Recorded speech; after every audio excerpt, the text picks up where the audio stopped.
هما ممكن يزعلوا مني لو انا قلت لهم لا.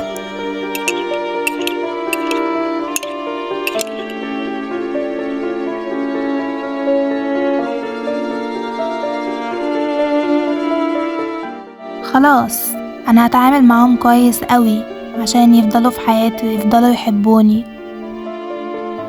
انا هعمل اي حاجة، هبذل مجهود كبير عشان افرحهم وارضيهم، حتى لو انا مش قادرة هاجي على نفسي شوية، مش مشكلة.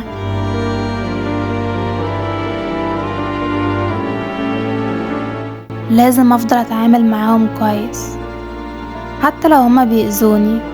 ايه يعني؟ اكيد انا هقدر اصلحهم، اكيد هيبقوا كويسين بعد كده. هضحي بأي حاجة عشان ما بقاش لوحدي.